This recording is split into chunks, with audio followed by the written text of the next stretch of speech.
Dans le livre d'Exode, chapitre 33.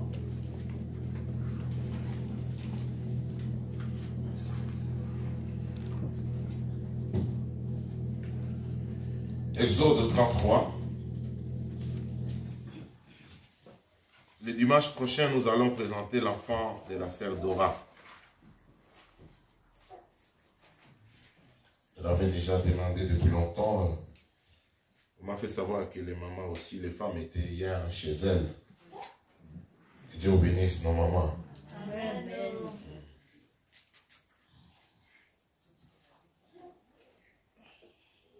Vous connaissez ces trimestres, nous sommes en train de parler. Le thème de l'année, c'est la grandeur de Dieu. Et on s'était entendu, nous tous en réunion ici. C'est moi ici que nous puissions parler un peu des enfants. L'enfant, le mystère de l'enfant, les qualités de l'enfant. Vous savez, tout ce que Dieu fait à son temps est parfait. J'ai choisi par la grâce de Dieu un aspect. Je crois que je l'avais déjà évoqué lors de ma première prédication ici. Je vais revenir un peu, mais en se basant plus sur ces textes qui m'a beaucoup émerveillé. Et pendant la lecture, je parlerai beaucoup de ces textes aussi, des éléments que j'ai trouvés dans ces textes. Et enfin, je pourrai revenir un peu sur cet élément que j'ai trouvé. Alors, nous allons d'abord lire la parole de Dieu. Moi, je vais utiliser ma Bible comme je ne peux pas lire au tableau. Chapitre Exode 33, verset 1 à 19. C'est presque tout le chapitre parce qu'il n'y a que 23 versets. L'Éternel dit à Moïse, vas-y, pars d'ici avec le peuple que tu as fait sortir d'Égypte. Monte vers les pays que je jurai de donner à Abraham, à Isaac et à Jacob en disant, je les donnerai à ta descendance. J'enverrai un ange devant toi et je chasserai les Cananéens, les Amoréens, les Héthites, les Phérésiens, les Révanches. Je ne... Excusez-moi, j'avais sauté une ligne. Les Éviens, les Ébyssiens, montent vers ces pays où coule le lait et le miel. En revanche, je ne monterai pas au milieu de toi, car tu es un peuple réfracteur. Tu peux dire avec moi, un peuple réfracteur. Je risquerai de te faire disparaître en chemin. Lorsque le peuple entendit cette parole de malheur, il prit le deuil. Et personne n'émit ses ornements.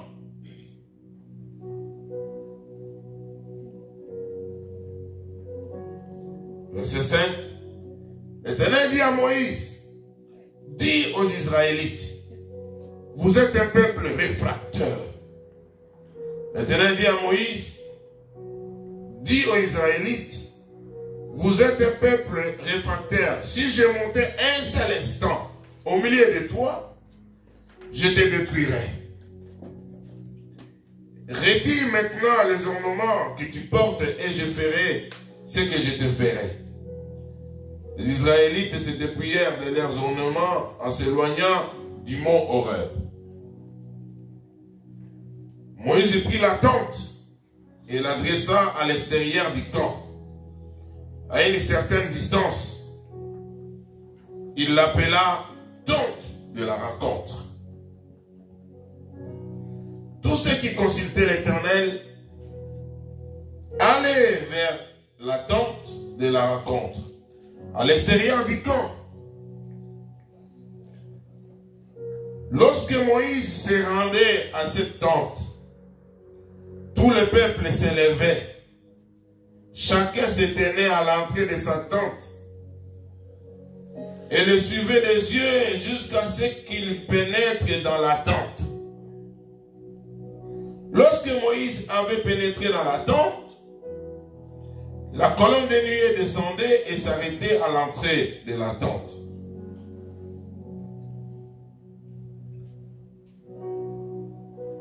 Et l'Éternel parlait avec Moïse. Tout le peuple voyait la colonne de nuée s'arrêter à l'entrée de la tente. Et tout le peuple s'élevait et adorait chacun à l'entrée de sa tente. L'Éternel parla avec Moïse face à face, comme un homme parle à son ami. Puis Moïse retournait au camp, tandis que son jeune assistant, Josué, fils de Nun, ne sortait pas de la tente. Verset 12. Moïse dit alors, voici que tu me dis, fais monter ce peuple. Et tu ne me fais pas connaître qui t'y enverra avec moi. Cependant, tu as dit, je te connais par ton nom et tu as trouvé grâce à mes yeux. Maintenant, si je trouvais grâce à tes yeux, fais-moi connaître tes voies. Alors, je te connaîtrai et je pourrai encore trouver grâce à tes yeux. Regarde cette nation et ton peuple. L'Éternel répondit, je marcherai moi-même avec toi et je te donnerai du repos. Moïse lui dit, si tu ne marches pas toi-même avec nous, ne nous fais pas partie d'ici. Comment sera-t-il donc certain que je trouverai grâce à tes yeux, ainsi que ton peuple? Ne serait-ce pas quand tu marcheras avec nous, quand nous serons différents, moi et ton peuple, de tous les peuples qui sont à la surface de la terre? L'Éternel dit à Moïse, je ferai aussi ce que tu me demandes, là parce que tu as trouvé grâce à mes yeux, et que je te connais par ton nom. Moïse dit, fais-moi donc voir ta gloire. L'Éternel répondit, je ferai passer devant toi toute ma bonté et je proclamerai devant toi le nom de l'Éternel. Je fais grâce à qui je vais faire et j'ai compassion de qui je vais avoir compassion. Amen. Amen. La suite des deux versets, bon, je peux seulement lire. Verset 20, il ajouta, tu ne pourras pas voir mon visage, car l'homme ne peut me voir et vivre. L'Éternel dit, voici un endroit près de moi. Tu te tiendras sur le rocher. Quand ma gloire passera, je te mettrai dans un creux du rocher et je te couvrirai de ma main jusqu'à ce que je sois passé. Lorsque j'écarterai ma main, tu me verras par derrière, mais mon visage ne pourra pas être vu. Amen. Amen. Oh, Seigneur, en fait, à la lumière de ce texte, j'ai trouvé juste un élément, je pensais partager avec nous ce matin, sur la qualité de l'enfant. L'enfant est dépendant. Tu peux dire avec moi, l'enfant est dépendant. J'ai eu beaucoup de mal à trouver une définition vraiment qui peut coller à la notion de la dépendance en rapport de notre foi chrétienne. Parce que si vous entrez sur Internet, sur Google, vous tapez dépendance, la plupart des définitions sont liées au domaine médical et social. C'est ainsi que lorsqu'ils veulent définir la dépendance, au même moment, ils associent avec l'autonomie. Parce que les personnes qui travaillent, ici nous avons nos bien-aimés qui travaillent avec les personnes qui ont perdu l'autonomie, soit à cause de vieillesse, soit à cause des maladies, soit à cause des addictions, des accidents, pas mal de conditions. C'est-à-dire qu'ils sont dépendants. Ils ne peuvent pas faire certaines choses seuls. Ils ont toujours besoin d'une autre personne. Voilà pourquoi il y a des aides à la personne. Amen. Des personnes médicales, des aides-soignants, des médecins. Même à la maison, il y a des aidants. C'est-à-dire quelqu'un à la maison, il est là. Même l'État français, je pense, il paye aussi les aidants. Certaines personnes de la famille qui est là en permanence pour accompagner la personne dépendante à cause qu'ils sont également payés. S'il est déclaré. Donc, je voulais me servir un peu de cette définition pour tirer notre part en rapport la foi en Dieu quand nous parlons de la dépendance. Et selon la définition générale, ils disent, la dépendance est une situation dans laquelle se trouve une personne qui, en raison de divers déficits ou troubles, est dans l'incapacité de mener une vie quotidienne sans l'intervention de tierces personnes. Donc, sans l'intervention de tierces personnes, il ne peut pas manger, il ne peut pas prendre sa douche, il ne peut pas cuisiner, il ne peut pas repasser, il ne peut pas dormir calmement, il faut qu'on vienne le poser au lit, ainsi de suite. Mais quand nous, en tant qu'enfants de Dieu chrétiens, est-ce que nous allons dire que nous sommes vraiment incapables de manger, incapables de faire certaines choses? Non. Nous avons toutes nos facultés. Moi, j'ai toutes mes facultés. Mon intelligence est là, la force est là. Je peux faire mes repas, je peux repasser, je peux m'habiller. Mais à un certain niveau de la foi, notre relation vis-à-vis de Dieu, nous devons manifester cette dépendance à Dieu. Alléluia. Pourquoi nous devons manifester cette dépendance? Parce que nous adorons un Dieu qui est capable de tout. Qui connaît tout, qui fait tout, qui connaît la fin avant que le commencement, qui est le Tout-Puissant, qui est le maître des temps et des circonstances. Et quand nous sommes devant lui, nous devons nous mettre dans une situation ou condition comme si nous ne connaissons rien. Nous sommes incapables et si lui ne dit pas quelque chose, je ne peux rien faire. C'est cette notion qui est véhiculée, enseignée dans la foi chrétienne, si la volonté de Dieu. Aussi, Seigneur, montre-moi tes voies. Alléluia. Amen. Si quelqu'un a un projet, quelqu'un veut faire quelque chose, il dit, Seigneur, montre-moi tes voies. C'est-à-dire, c'est quelqu'un qui manifeste sa dépendance à Dieu. Il se rend compte que sans Dieu, il ne peut rien. Il se rend compte que il a tellement confiance, il y a aussi une petite dose de confiance, tellement il a confiance à Dieu, il ne peut rien faire si Dieu ne dit mot. Si Dieu ne le dit pas, voilà pourquoi nous devons développer la capacité de réception et de compréhension. Tu puisses faire la différence et que c'est Dieu qui te parle ou c'est pas Dieu. Parce que des fois, il y a notre propre volonté qui peut primer devant les choses et négliger la volonté de Dieu. Et cette qualité-là, nous le trouvons chez l'enfant. Alléluia. L'enfant est dépendant. Pour aller à la toilette, il a besoin de ses parents. Pour manger, il a besoin de ses parents. Et pour dormir, moi, je n'ai pas bénéficié de ça. Ici, vous voyez les enfants à un certain âge, je pense que pour donner, on a arrêté. Il faut raconter l'histoire, lire quelque chose. Mamie, toi, tu le fais encore? Non. Même pour les petits. Vous voyez? Hein? À l'école, ils ont demandé de faire. Il fait ça. C'est-à-dire, tu dois l'accompagner dans la chambre, tu dois lire. C'est aussi bien, surtout si tu lis des récits bibliques. Alléluia. Les petits livres là d'histoire, où on raconte l'histoire de la Bible. Et l'enfant, quand il va dormir, il va partir avec. Alléluia. Dans son sommeil. Mais moi, je n'ai jamais profité de ça. C'est-à-dire, nous avons grandi comme ça.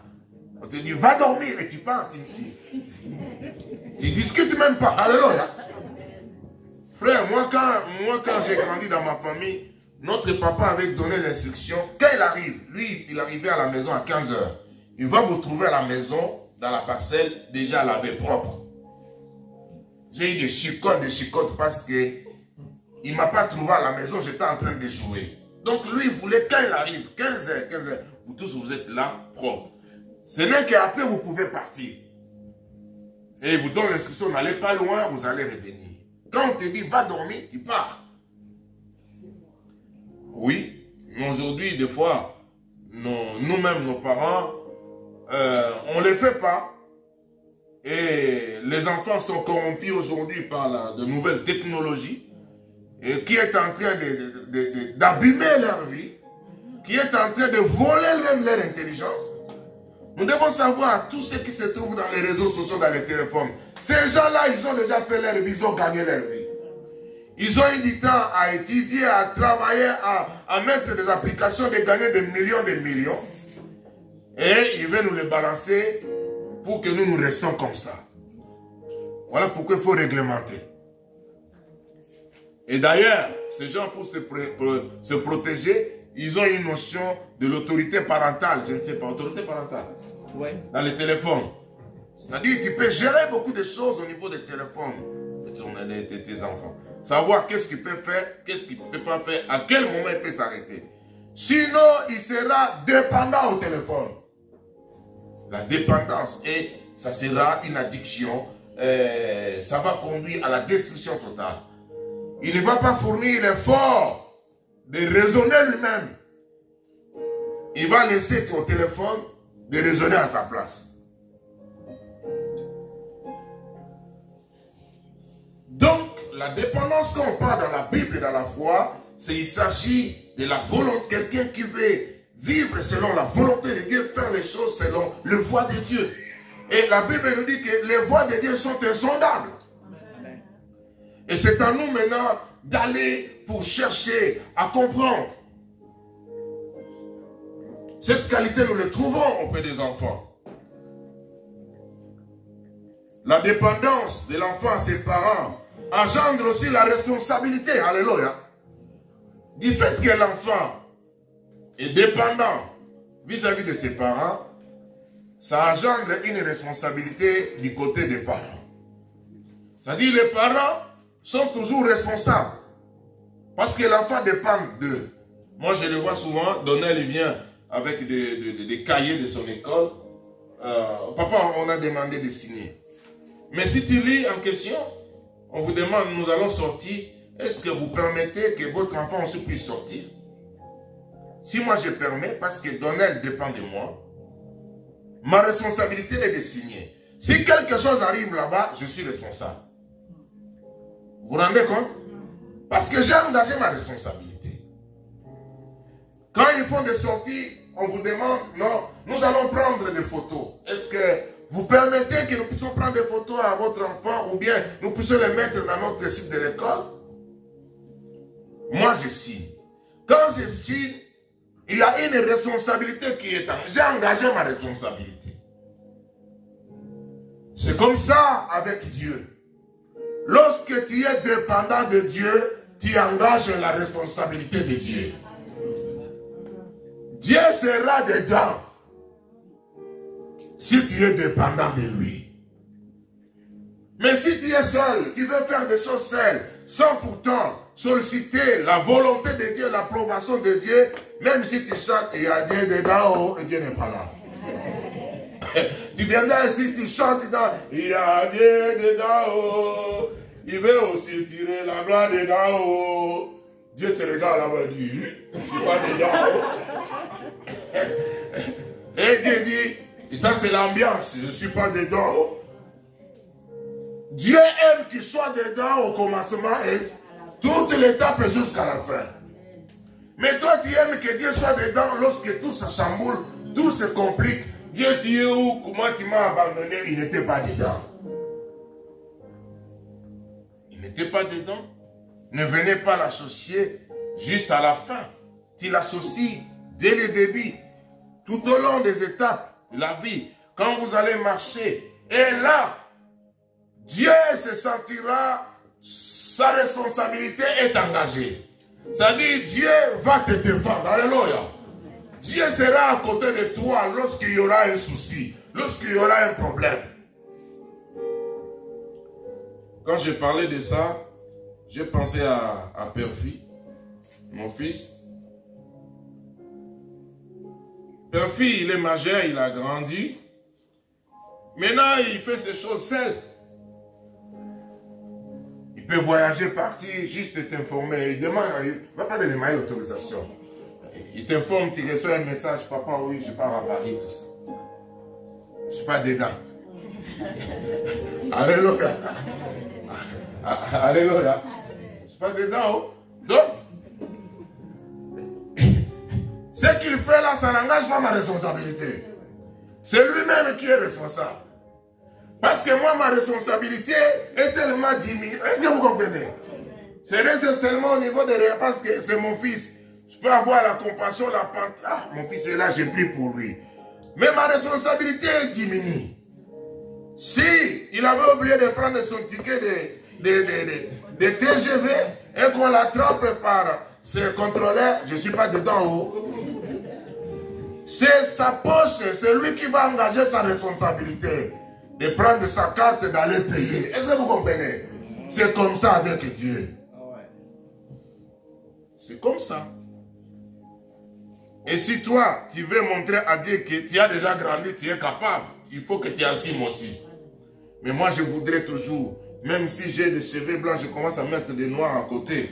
Même si là, je vais me considérer toujours comme un enfant devant Dieu. Alléluia. Et alléluia. Me considérer toujours comme un enfant devant Dieu. Bien-aimé, devant Dieu. Voilà pourquoi quand nous venons à l'église, nous tous nous sommes des enfants. Et les pasteurs, et les mamans, et maman Élise, nous tous nous sommes des enfants. Nous sommes les enfants devant Dieu, nous dépendons de lui. Et nous devons manifester notre attitude, notre comportement en tant que des enfants. Voilà pourquoi on nous appelle enfants de Dieu. Ce texte que nous venons de lire, Israël vient d'expérimenter des victoires. Ils étaient des esclaves en Égypte. Dieu a opéré les miracles, ils ont quitté et ils ont traversé la mer Rouge.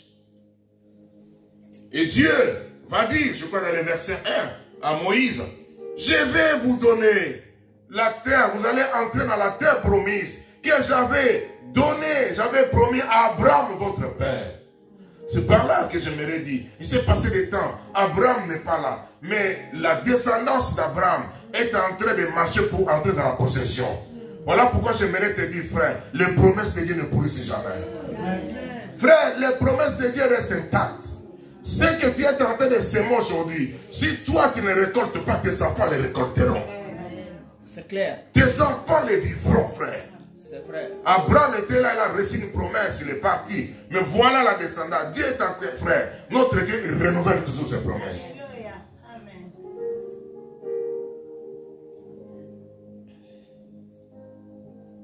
C'est-à-dire là, ils ont quitté déjà, ils ont traversé, ils devaient seulement marcher pour entrer dans la terre promise où coule le lait et le miel. Et Dieu va dire à Moïse, ok, allez-y, vous allez continuer. Mais moi, Dieu, je ne serai pas avec vous. Il dit, vous allez aller seul, je vais vous envoyer un ange. Dieu donne ses raisons. Il dit, ah, vous êtes un peuple réfractaire. Si je marche avec vous, je risque de vous tuer en cours de route, vous n'allez même pas entrer. Parce que vous êtes réfractaire. Vous savez, un réfractaire, c'est-à-dire c'est quelqu'un qui résiste, qui refuse à se soumettre, à obéir, et qui refuse qui engage volontairement, qui refuse de s'engager volontairement aux directives de Dieu. C'est-à-dire, c'est un rebelle, quelqu'un qui a une dose de rébellion à lui. Qui peut refuser les choses sans raison. Même Dieu est en train de un peuple réfractaire. Et dans d'autres versions, dans d'autres textes, on dit un peuple au courage. C'est-à-dire, lui, quand il regarde devant comme ça, tu peux parler, tu peux crier, tu peux conseiller toujours comme ça. Il ne peut pas tourner, ne fût-ce que pour faire attention, qu'est-ce qu'on me dit. Il dit, si je continue comme ça avec vous, vous n'allez pas entrer. Mon intérêt est que vous puissiez entrer. Allez seul.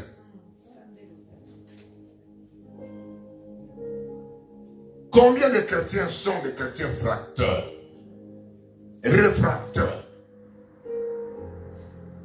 Frères, bien-aimés, quand nous venons à l'église, nous devons être des enfants. Alléluia. Nous devons écouter le Saint-Esprit. Nous devons, pas seulement le Saint-Esprit, parce que le Saint-Esprit parle aussi auprès de parler, il y en a des hommes. Et surtout, nous devons écouter les hommes qui nous prêchent ici devant. Écoutez même le conducteur du culte. Lui, il reçoit quelque chose, il donne une directive. S'il nous dit d'acclamer, acclamons. S'il nous dit nous allons danser, bien aimé, dansons. Quelqu'un peut dire amen? Amen. Moïse, lorsque lorsque Dieu dit cela, ça lui a fait du mal. Parce que c'était une malédiction. Une malédiction et le peuple s'est mis en deuil du fait que Dieu ne veut pas marcher avec eux. Et Moïse, parce qu'ils avaient un camp, le peuple avait un camp selon des tribus, Moïse est allé placer la tente d'assignation, qui est appelée également le tabernacle, en dehors du camp. Il dit non, il faut que je parle à mon Créateur, à mon Père. Alléluia. Et c'est ainsi on a appelé ça aussi la tente des rencontres. C'est-à-dire c'est le lieu de rencontre avec Dieu. Et il y avait une catégorie de personnes qui devaient entrer dedans. Mais ce qui m'a beaucoup émerveillé, je crois que c'est dans le verset 8. Écoutez mon frère. Lorsque Moïse se rendait à cette tente, tout le peuple se levait. Chacun se tenait à l'entrée de sa tente et le suivait des yeux jusqu'à ce qu'il pénètre dans la tente. Ça dit ici Moïse, je n'ai pas étudié pour bien comprendre la position de sa tente, là où lui il habitait. Mais la Bible dit, lorsque Moïse s'élevait, et quand nous lisons, je comprends qu'il devait passer le camp du peuple. Est-ce que vous comprenez? Pour aller à la tente. Quand les gens voyaient Moïse, tout le monde était debout. Ils étaient debout et ils suivaient les regards jusqu'à ce que Moïse entre dans la tente. Quel respect à Dieu et à l'homme de Dieu. J'ai trouvé également la dépendance. C'est là où je vais vous parler des choses de foi terre à terre. Quand on vous dit, frère, d'acclamer le Seigneur, pourquoi vous restez assis? Quand on acclame le Seigneur, c'est-à-dire Dieu est dans la gloire.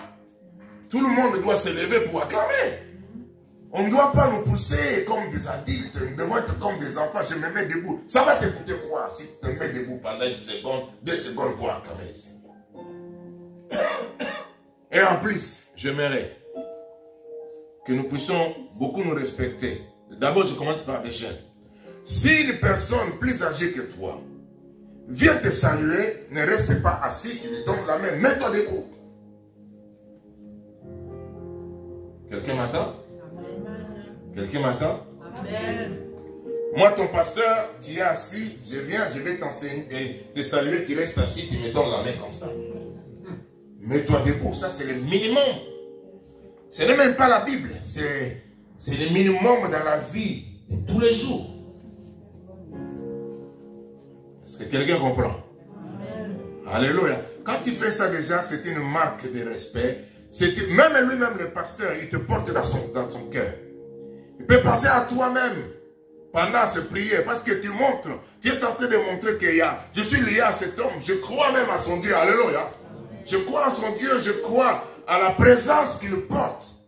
Comme ce peuple, Moïse ne leur demandait pas que voilà, venez, nous allons prier. Quand ils se mettaient debout, et tous, debout comme des soldats, Moïse y passait. Il passait jusqu'à ce qu'il entre dans la tente. La Bible dit quand il entrait, la nuée descendait, donc ça faisait, donc c'était le jour. Parce que si c'était la nuit, ce n'était pas la nuée, c'était la colonne de feu qui allait apparaître. Et ils voyaient la nuée, c'est que Dieu est là et ils commençaient aussi à adorer. Amen. Chacun dans sa main. C'est comme des enfants, on ne pousse personne. Chacun commençait à adorer en ayant confiance que le vieux Moïse, il va sortir ici avec quelque chose. Frère, beaucoup de respect à ces hommes qui vous prêchent ici. Le pasteur Papier et le pasteur Dali. J'aimerais que nous puissions changer notre façon. Des fois, dans la chrétienté aujourd'hui, surtout les chrétiens de l'Europe, ils cherchent à considérer des hommes de Dieu comme des amis. Nous pouvons avoir le même âge.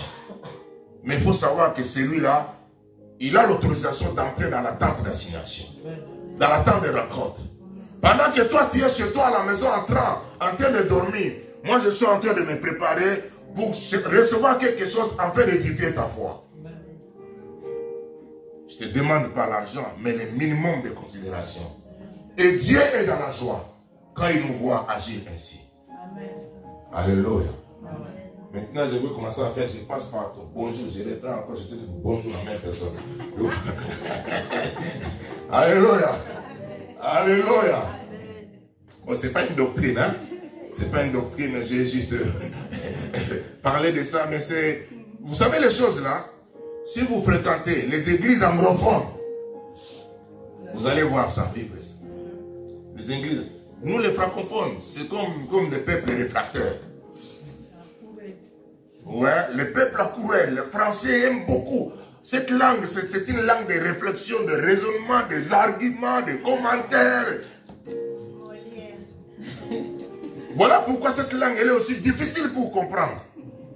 Beaucoup de vocabulaire, beaucoup des articles, des syntaxes, des accords, tout ça. Mais tu prends l'anglais, ça résume tous les articles.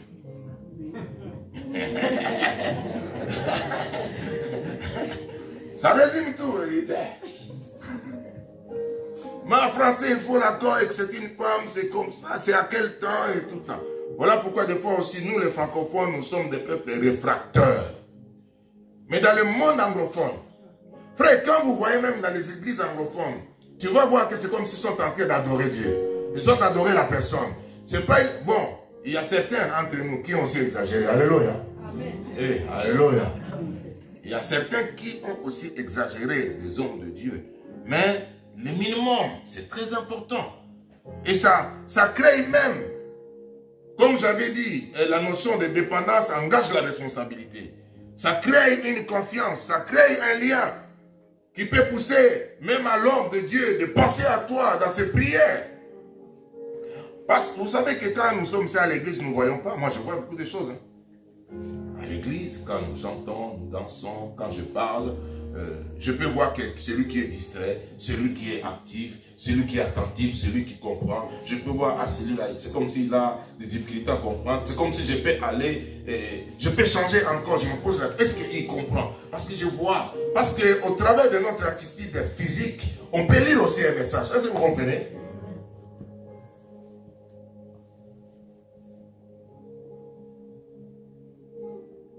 Moïse parlait face à face avec Dieu comme un homme, il parle à son âme.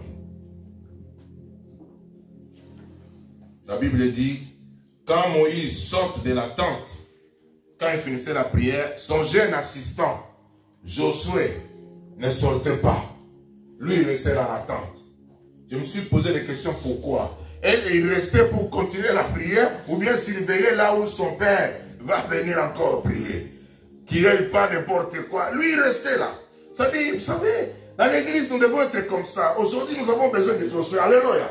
Vous savez, quand j'ai lu ça, je me suis posé, je vais vous poser la question. Qui parmi nous est déjà venu ici 2 fois, 3 fois en dehors des ailes de quitte? En dehors des ailes de quitte. Ah, pasteur Dali. Qui? C'est bien. Saint-Féfin Nicolas. Ah, d'ailleurs, je vais profiter pour les encourager. Vous avez vu une vidéo qu'ils ont mis dans les groupes?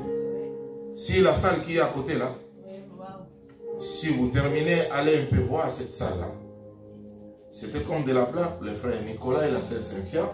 Il y avait d'autres personnes et quelques jeunes. Ils ont transformé la salle là plus que cette salle là où nous sommes. Frère, je vous dis, il y a une pièce là.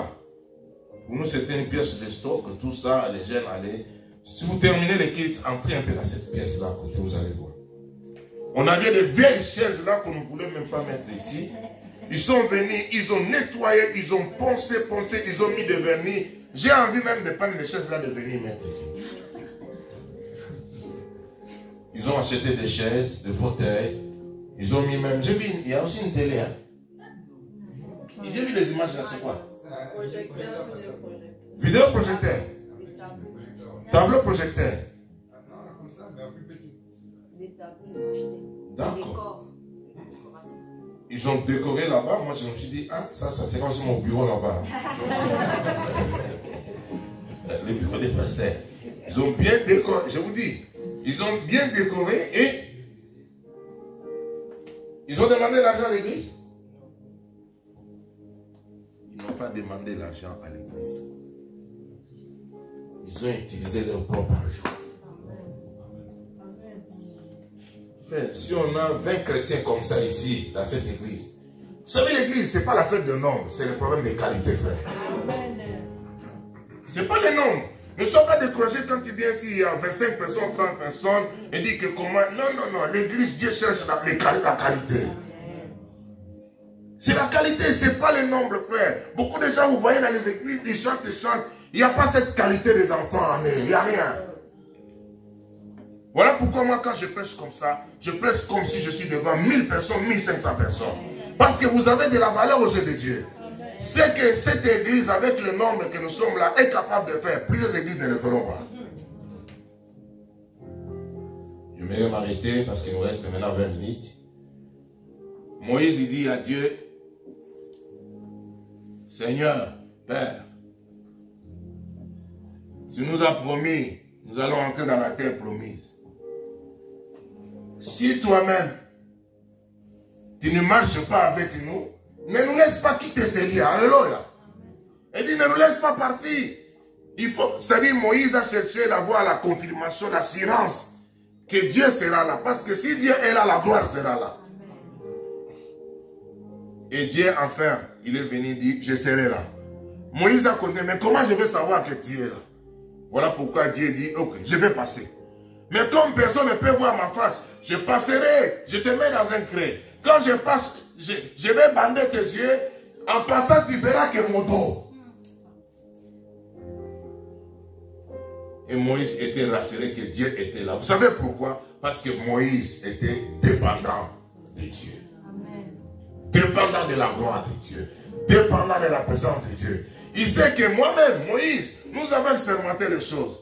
Mais nous pouvons entrer dans la terre promise parce que ce n'est pas loin. Nous avons vécu Pharaon et la mer rouge, on peut entrer. Mais qui sait? Quelque chose peut arriver là. Mais si Dieu est là, il sera toujours notre défenseur. Il sera toujours notre avocat. C'est pour cette raison, frère, nous devons être comme des enfants. Les enfants sont dépendants de Dieu, de leur père, de leurs parents. Quand tu commences à faire des choses seules comme père-fille, c'est que tu te montres que tu es déjà responsable. Il faut assumer aussi quand il y a quelque chose. Mais moi, je vais être toujours comme un enfant devant Dieu. Quand il y aura quelque chose, il viendra me défendre. Parce que je suis un enfant. Maintenant, nous allons prier. Dis merci à Dieu. Et Seigneur, je vais dépendre de toi. Montre-moi tes voies. Montre-moi ta volonté, Seigneur. Fais-moi grâce. Alléluia. Alléluia. Disons merci à Dieu. Prions tous ensemble. Alléluia. Tu es en train de remercier le Seigneur. Tu as reçu quelque chose ce matin. Tu as reçu quelque chose ce matin. Dieu veut que tu sois dépendant de lui. Il veut que tu sois dépendant de lui. Oh Dieu d'amour, Dieu de grâce, Dieu de paix, Dieu fidèle. Nous proclamons ton nom et nous proclamons ta gloire. Le Dieu de la dépendance. Nous voulons vraiment marcher selon ta volonté. Être dépendant de toi, Seigneur. Alléluia, toi qui nous fais grâce. Toi qui as un plan merveilleux pour nous, Seigneur. Nous voulons que tu sois dedans.